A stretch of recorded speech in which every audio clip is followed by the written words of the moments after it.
The morning of February 16th, 1944, the Mussolini Canal at Anzio, a German sergeant of the Hermann Goering Panzer Division walks the line of his outpost at sunrise.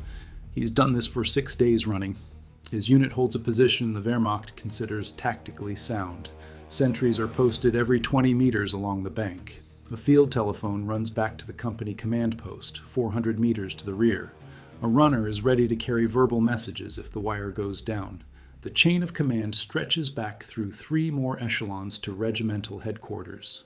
This system has worked everywhere the German army has fought for 5 years. France, Russia, North Africa. It works because it does not depend on any single man. If one sentry is killed, another raises the alarm. If one phone goes silent, the runner moves. The architecture is layered, redundant, deep. The sergeant reaches the second outpost on his line. The 2 men assigned there are dead. Both throats opened, both bodies still warm. The third outpost, the same. The fourth, the same. He walks back to the company command post and reports. The captain looks at him. The captain has heard nothing on the telephone all night. The runner has carried no messages from the front. The neighboring company has not reported any disturbance. 8 men on that line have been killed, and the entire alarm system, which is designed precisely to make a thing like this impossible, never registered a sound. The captain has no German word in the doctrine for what just happened. But in the months that followed, as more outposts went silent the same way, a German word does appear in post-war interrogation transcripts and in unit war diaries of the 14th Army. The word is Unbegreiflich. Incomprehensible. German officers used it repeatedly when they tried to describe what was happening on this stretch of front. They did not mean the deaths. Deaths they could understand. They meant the silence. They meant the way an attack had passed through their units without ever entering the records of their units. That word, that puzzlement, is what this video is about. To understand it, we have to go back not just to Anzio, we have to go back to a frozen training base in Montana, to a Shanghai police detective with a strange theory about close combat, and to a Canadian Ojibwa sergeant who would solve a puzzle the entire Allied command had failed to solve. We have to look at the most overlooked weapon the United States used in the European War, which was not a weapon at all. It was a way of doing the math. Part 1. To understand why the German sentry system failed at Anzio, you have to understand what that system actually was, not the cartoon version. The real one. The German Wehrmacht did not get to be the most feared army on earth by accident. Their command and communications doctrine was the product of 40 years of professional staff work going back to the Franco-Prussian War. By 1944, an infantry company in the line had a layered alert architecture that, on paper, was probably the best in the world. At the bottom of the chain sat the Posten, the sentry. He was usually a private or corporal. He watched a specific arc of ground, usually for 2 to 4 hours at a time, and he had 3 ways to send a message rearward if anything happened. The first was voice. He could shout. Other sentries down the line would hear him and pass the alarm forward by relay. The second was the field telephone, the Feldfernsprecher 33, a magneto-driven bakelite device that connected him to the platoon command post by wire. The third was a runner, a Meldeganger, a soldier whose job was to physically carry a written or verbal report rearward if the phone was out. The platoon command post fed into the company command post, which fed into the battalion, which fed into the regiment. Each level had its own communication section, its own switchboards, its own redundancies. The German army had laid hundreds of thousands of kilometers of field telephone cable across Europe by 1944. In World War I, they had laid 6 million kilometers, enough to circle the globe 15 times. By the Second War, the engineering was even better. The system was not designed to be fast. It was designed to be reliable. A normal alert from the front line, sentry sees movement, alarm raised, message passed up, took something between 7 and 15 minutes to reach a battalion commander. That was considered acceptable, because the assumption was that any attack large enough to matter would take longer than 15 minutes to develop. The enemy would need to bombard the position first, or breach the wire. By the time he was in your trenches, your superiors knew. They had time to move reserves. They had time to call in artillery. The alarm was not supposed to be instant. It was supposed to be in time. Across Europe, this had held. Even in the chaos of the retreat from Russia, the alarm chain held more often than not. German officers who fought on the Eastern Front said the architecture was the one thing that consistently worked, even when nothing else did. Then it stopped working. Specifically, it stopped working on a 13-kilometer stretch of canal 60 kilometers south of Rome, starting in the first week of February 1944. Reports began moving up the chain to the headquarters of the 14th Army, commanded by General Eberhard von Mackensen. The reports were not the usual kind. They were not about lost ground or repelled attacks. They were about a phenomenon. Outposts found empty in the morning, men dead, weapons taken, with no record of any alarm from the position the night before. Sometimes a runner had set out and never arrived. Sometimes the field telephone had simply gone dead at some point in the night, and when linemen went forward to repair it, they would find the wire cut neatly with a tool, not blown by artillery, and they would find the sentries who had been at the end of that wire lying with their throats opened by what an Italian battlefield medic described as a thin, double-edged blade. The sectors where this was happening were small at first, a platoon-sized stretch here, a company stretch there.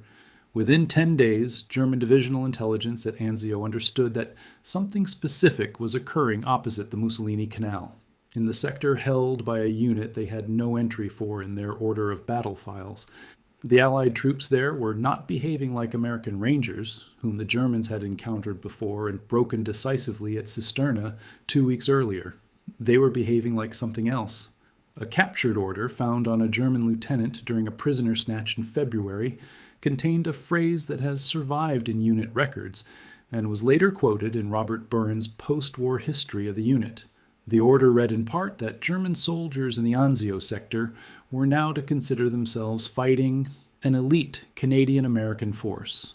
It is the first official German acknowledgement in writing that the men opposite the canal were not normal infantry. But the more telling document was not an order. It was a diary, recovered from the body of a German officer who had been strangled with piano wire during a force patrol. The diary, partially translated in the force's intelligence files, included a line that has since been quoted in every history of the unit, because the line catches the puzzlement in a way that orders never could. The dead officer wrote that the Black Devils, Die Schwarzen Teufel, were all around him at night. He used a specific German phrase to describe his confusion about how they got close. They were upon him before he heard them coming, not before he saw them, before he heard them. The auditory step in the alarm chain, the foundation of every sentry system in the world, had been removed. So who were the men responsible for this? Where did they come from? And why was their method something the Germans could not adapt to even after months of contact? The answer to that goes back 2 years and 3,000 miles to a snow-covered fort in Montana, and a man who'd been trying since 1942 to convince the United States Army that the most important weapon his unit would ever carry was not a weapon, but a clock. Part 2. In July 1942, in a windswept stretch of land outside Helena, Montana, a 35-year-old American lieutenant colonel named Robert Tryon Frederick took command of a unit that did not yet exist. He had been given orders from General George Marshall personally by way of Winston Churchill's scientific advisor, Lord Cherwell, to assemble a force that could parachute into Norway, destroy hydroelectric stations, and disappear into the mountains. The mission was code-named Plow. It was almost completely insane. Frederick told his superiors so in writing. They told him to build the unit anyway. So he did. The volunteers. Frederick was authorized to pull from the American Army. He came with specific requirements. He wanted, in his own words, filed in personnel orders, men who were used to being outdoors in winter and who could function alone or in small groups without close supervision. He gave preference to former lumberjacks, forest rangers, hunters, game wardens, and trappers. He took prisoners from military stockades, men whose records said they were difficult but who had the right physical attributes. He took men who had been turned down by other units for being too independent. He took mountain climbers, ski racers, big game guides. The Canadian half of the unit, drawn from the 1st Canadian Special Service Battalion, came with the same profile. Among the Canadian recruits was a young Ojibwa sergeant from the Broken Head Reserve in Manitoba named Thomas George Prince, who had grown up tracking game through the bush. Tommy Prince would, 18 months later, become one of the most decorated Canadian soldiers of the war. None of his commanders at Fort Harrison in 1942 knew that yet. What they noticed about him at first was simply that he moved through brush without breaking sticks. The men trained for 9 months at Fort Harrison. They learned to parachute, ski, climb cliffs, demolish bridges, and move silently across snow. They learned to live in cold weather for days at a time on minimal rations. And starting in late 1942, they began training with a man whose presence in their roster has always been one of the strangest details in the unit's history. His name was Dermot Michael O'Neill. Everyone called him Pat. He was Irish. He was a captain in the United States Army by paper, but he had spent the previous decade as a detective sergeant in the Shanghai Municipal Police, the same colonial police force where William E. Fairbairn and Eric Sykes had developed the close combat methods that would later become the foundation of British commando training. O'Neill had learned Fairbairn's methods, fought hundreds of street brawls in the worst sections of Shanghai, and developed his own variant of close combat doctrine. What O'Neill taught the force was not exotic. It did not look like a martial art. It looked, by accounts of the men who learned it, like a series of very simple physical movements designed to do one specific thing: close the distance to an enemy and eliminate him in under 3 seconds without giving him time to make noise. O'Neill's central insight was that any combat in which the enemy had time to shout, draw a weapon, or fire a single round was already a failure. The goal of his entire system was to deny the enemy the time required to alert anyone else.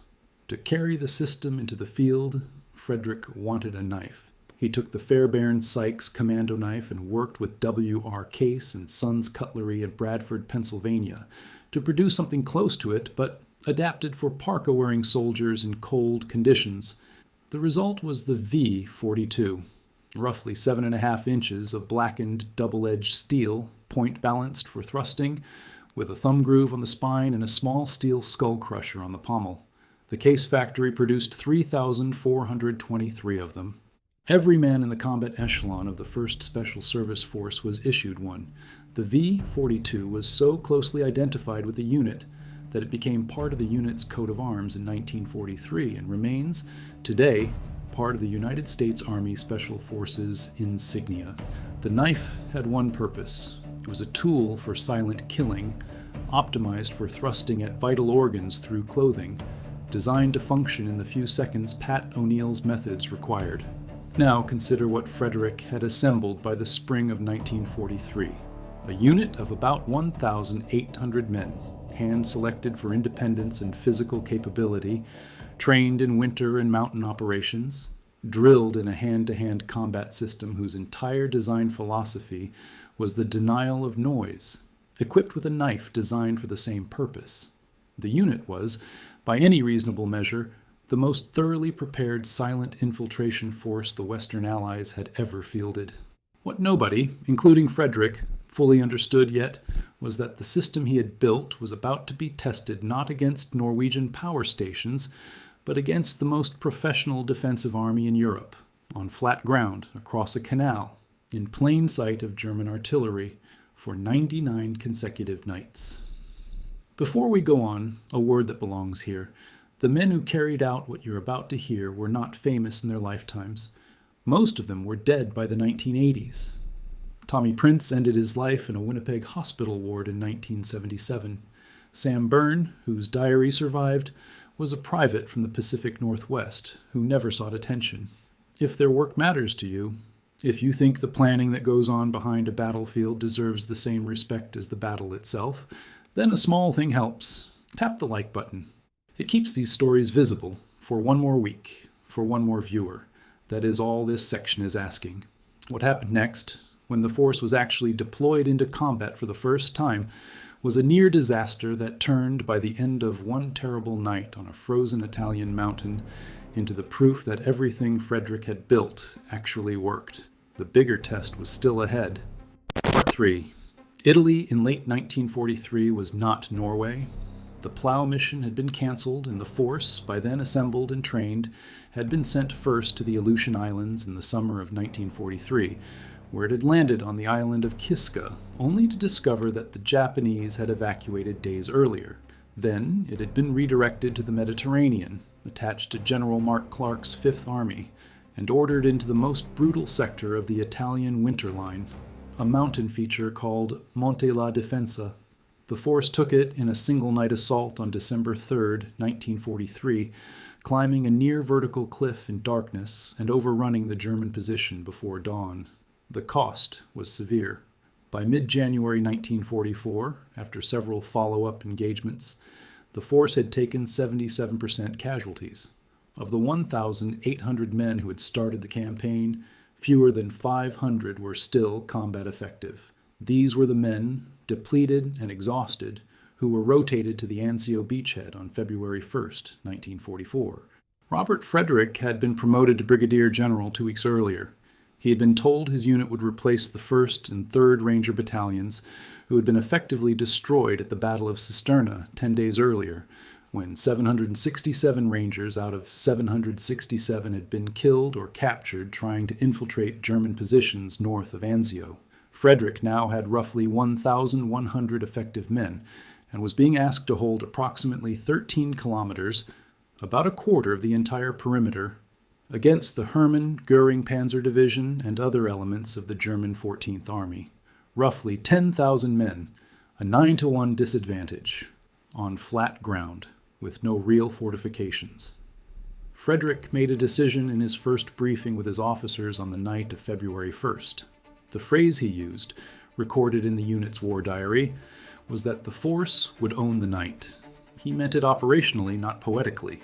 He meant that the force, instead of waiting for German attacks, would conduct continuous offensive patrols across the Mussolini Canal every single night the unit was in the line. The patrols would do 4 specific things, in a specific order, every time. First, they would cross the canal in small groups, usually 3 to 7 men, paddling silently in rubber boats and crawling across mud. Second, before any contact with German troops, they would locate and cut the field telephone wires running from German outposts back to company command posts. Third, they would eliminate the sentries at the targeted outpost using O'Neill's methods and the V-42. Fourth, they would either snatch a prisoner for interrogation or destroy the position with grenades and demolitions, then withdraw across the canal before any meaningful German reinforcement could arrive. The sequence is what matters. Read it again. Cut the wire first. The wire was the German alarm system. By cutting it before the killing started, the force was not merely disrupting communications. It was severing the path by which the alarm could leave the engagement. After that, the only remaining methods of alerting command were the runner and the voice. The runner was a single man on foot in unfamiliar darkness. The voice required a living sentry. Both could be removed in seconds by men whose entire training had been about denying the enemy those seconds. In practice, a typical force patrol took between 5 and 12 minutes from the moment of first contact to the moment of withdrawal across the canal. The German alarm chain in the same sector required, at minimum, 7 to 15 minutes from a sentry's shout to a battalion commander's knowledge. The 2 timelines did not overlap. By the time anyone above platoon level in the German command structure had any information at all about a raid, the force was already back across the canal, in some cases for 45 minutes. The patrols went out almost every night for 99 consecutive nights. Sam Byrne, the force private whose diary survived the war and was later published as the book With the Black Devils, recorded 27 separate patrol entries in February and March 1944. Most were brief. Crossed canal at 0210, located German outpost north of Borgo Sabatino, cut commo wire at 0245, engaged, 3 German dead, withdrew 0252. The procedure became routine. It was not routine for the Germans. By the 3rd week of February 1944, German divisional logs at Anzio show a measurable shift in defensive posture. The unit history of the Hermann Goering Panzer Division records that small outpost positions along the canal were being abandoned and pulled back as much as 800 meters. 800 meters of ground given up voluntarily on a battlefield where every meter had cost blood. The reason given in the unit history was specific. The forward positions could not be reliably maintained because they could not be reliably alerted. Read that phrase carefully. They could not be reliably alerted. The German army was not saying that the forward positions were being overrun by overwhelming force. They were saying that the forward positions were being lost without anyone knowing they were being lost. The intelligence apparatus that the German defense was built around was failing, not at the level of the soldier, but at the level of the message. And this is where the title's promise begins to come into focus. The German sentries were not puzzled because they were being killed. Sentries get killed in every war. The puzzlement, the bewilderment that German prisoners returned to under interrogation was something else entirely. It was the puzzlement of men whose alarm system, the architecture of communication that they trusted with their lives, was experiencing something it had never been designed to handle, an enemy whose attack was finished before the alarm itself could be transmitted. There was still one piece missing. The force was raiding at night. They were killing sentries silently. They were cutting wires.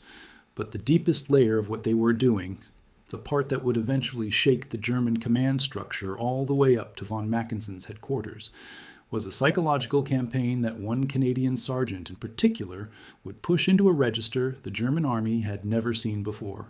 And that brings us to Tommy Prince, an abandoned yellow farmhouse and a German artillery battery that no longer exists. Part 4. Sergeant Thomas George Prince, born on the Brokenhead Ojibwe Nation Reserve in Manitoba on October 15, 1915, was 28 years old when the 1st Special Service Force landed at Anzio. He was a reconnaissance scout attached to the 1st Battalion, 2nd Regiment. The unit's official histories repeatedly note that Prince, alone among the 4 scouts, was almost never heard by anyone, friend or enemy, during an approach. On the morning of February 8, 1944, 7 days after the force landed at Anzio, Prince volunteered for a mission that had no obvious tactical justification and would, within 72 hours, become one of the cleanest examples in the history of the war of how a single trained man can replace an entire layer of an army's intelligence apparatus. The problem was this.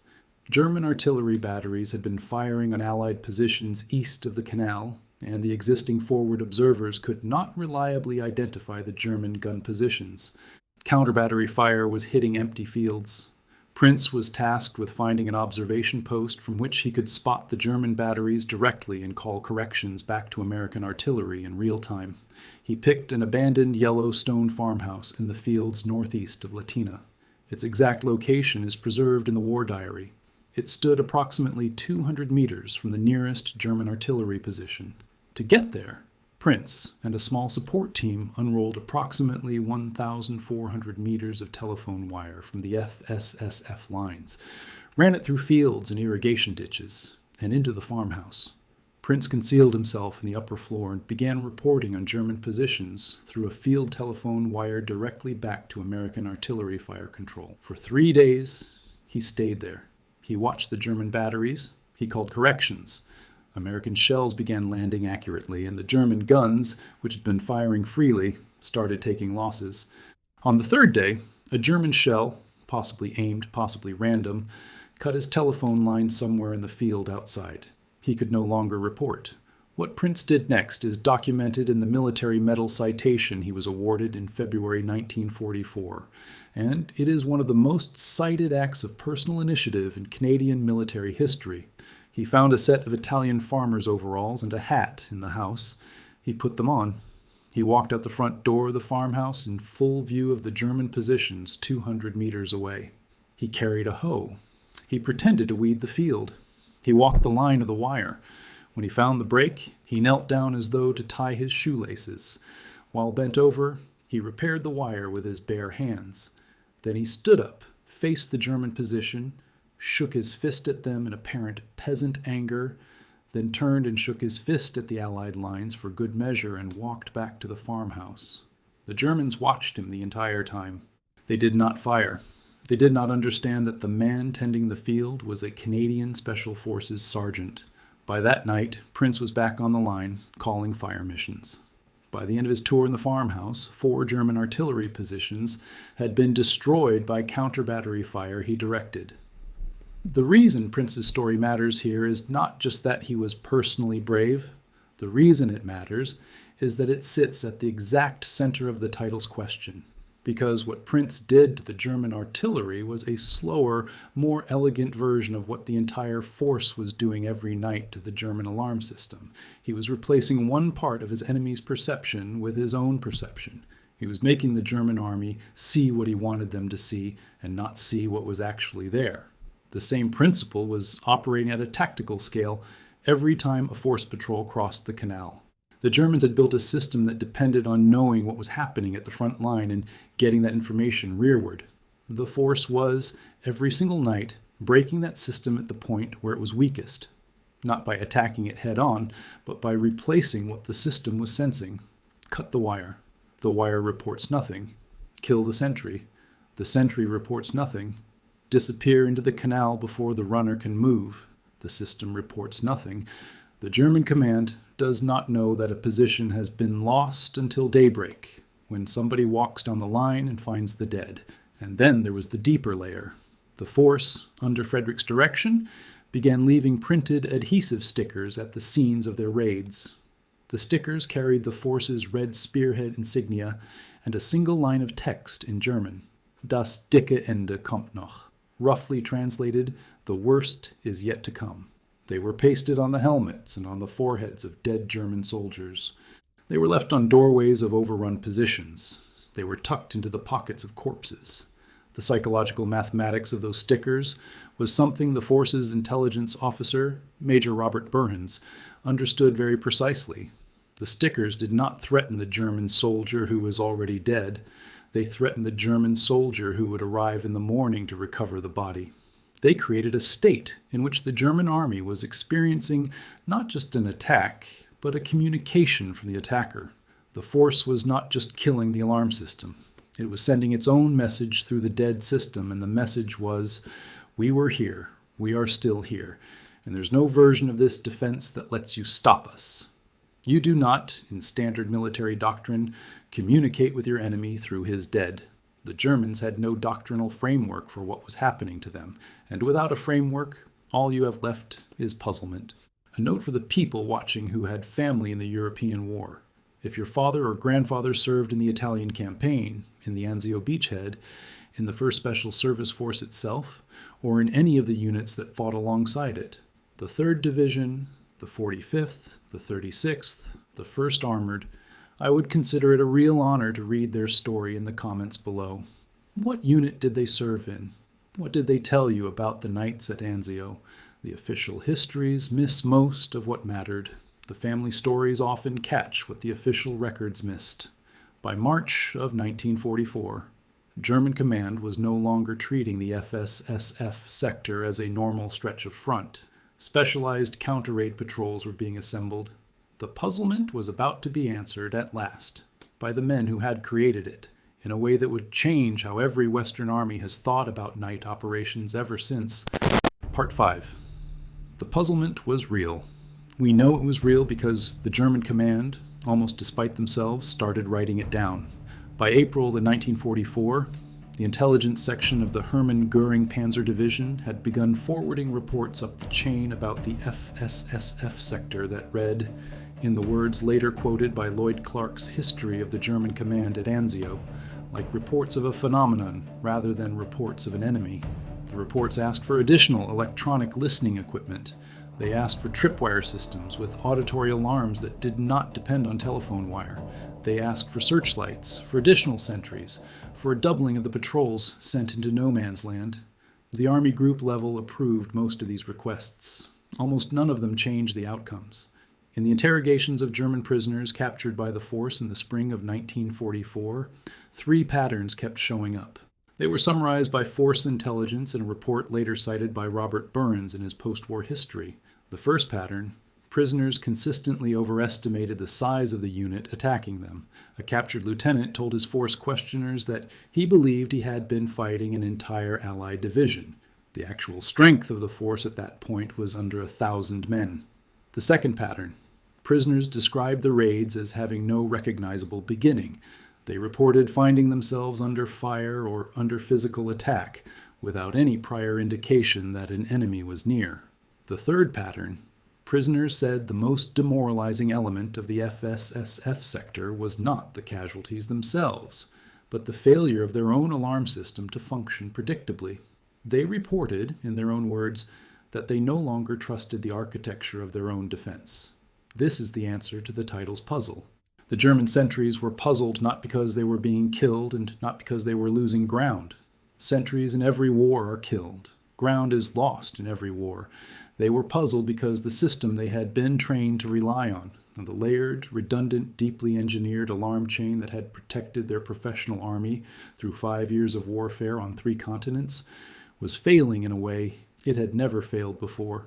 The phone went dead, and they had no replacement. The sentry was dead, and there was no second-line warning. The raid was finished before any of the layered redundancies had time to fire. The system itself, not just the men in it, had been outpaced. And that brings us to the deeper verdict, because we have to ask the harder question now. Why was this happening? What was the mechanism? It was not the V-42 knife. The British had the Fairbairn Sykes, and they used it. It was not the silent killing techniques. The German army had its own close combat traditions. It was not the camouflage, the boot polish on the faces, the taped equipment. Every army did some version of those things by 1944. It was not even Tommy Prince's farmhouse, although that incident catches the principle. The mechanism was simpler than any of those things, and it is the reason the FSSF sector at Anzio is studied today, 80 years later, in every advanced infantry course in the United States and Canadian armies. The mechanism was the order of operations. The force, alone among Allied units in that theater, had been trained to treat the enemy's communication network as the primary target of every raid before any human enemy was engaged. Cut the wire first, cut the wire before the killing, cut the wire before the sentries even know you are there. The force had reverse-engineered the German alarm chain into its constituent parts, voice, telephone, runner, and had decided, in advance, that 2 of the 3 parts could be eliminated before the third even noticed. This was not, in 1944, a normal way to think about a night raid. Most Allied units, including the Rangers, treated the raid itself as the central event. The communication aspect was incidental. You hit the enemy, you withdrew, and if the enemy could call for help while you were leaving, that was simply the friction of war. The force did not see it that way. The force saw the enemy's ability to call for help as the operational center of gravity. Everything else followed from preventing it. And here is the line that, if you take only one sentence away from this video, ought to be the one. The German sentries were not puzzled because they were dying. They were puzzled because their dying was no longer producing information for their commanders. The basic deal of being a sentry, that you trade your life for an alarm, had been broken. They were dying without the trade. The force closed out its Anzio tour on May 23, 1944. They had held 13 kilometers of line for 99 consecutive days against a German force 9 times their size. They had killed an estimated 400 to 500 German soldiers in their night raids. They had taken roughly the same number prisoner. They had suffered 106 killed or missing, and over 300 wounded. The German units opposite them, after a month of contact, had pulled back nearly a kilometer voluntarily. The Hermann Goering Panzer Division, which had fought from Sicily through Anzio, recorded the FSSF sector as their highest attrition deployment of the war. When the force led the Allied entry into Rome on June 4, 1944, securing 7 critical bridges in the dark before dawn, the German officers waiting on the other side of those bridges did not know that the unit coming for them was the same one that had spent 99 days dismantling their alarm system at Anzio. They learned soon. The Rome bridges were taken with the same method, in the same silence. By the time German command knew their bridge guards were dead, the bridges were already American. The force was disbanded 6 months later in December 1944 at Villeneuve-Loubet in southern France. The men who survived the war went home. Tommy Prince returned to Manitoba and lived in poverty for the rest of his life, working at minimum wage jobs and struggling with the post-traumatic injuries of 2 wars until his death in 1977 in a Winnipeg Veterans Hospital. Pat O'Neill returned to a private security firm in New York and died in obscurity in 1958. The V-42 knife became part of the United States Army Special Forces emblem, where it remains today. The force's tactical doctrine, the centrality of enemy communications, the discipline of cutting the wire before engaging the man, became the foundation of every modern Western Special Operations doctrine, from the Green Berets to JTF-2 to SAS mountain troop training. Most of this happened without medals. Most of it happened without headlines. The men who built the system were not famous in their lifetimes. The Germans who were puzzled by it remained puzzled. The German military theorists who tried after the war to reconstruct what had happened to their alarm system at Anzio left a documentary trail that catches their state of mind better than any post-war quote ever could. A passage in the war diary of the 14th Army, written in the spring of 1944, describes the FSSF sector as eine Strecke, an der die normalen Regeln nicht gelten, a stretch of front where the normal rules do not apply. That is the verdict. The normal rules did not apply because the men opposite them had figured out something the German army had not. They had figured out that the alarm system was not separate from the battle. The alarm system was the battle. Everything else, the bullets, the knives, the silence, was just the mathematics of beating one timeline with another. The force won by counting in seconds, while their enemy was still counting in minutes. If this audit gave you something to think about the unseen mathematics behind what looks, from the outside, like courage, tap that like button. It keeps the channel reaching the people who care about the parts of military history that never made it into the textbooks. Subscribe if you want the next chapter. And remember, the soldiers who taught the German army the difference between an attack and an alarm did not call themselves clever. They called themselves forcemen. The names they answered to in life were ordinary. The thing they built deserves to be remembered with the seriousness it earned.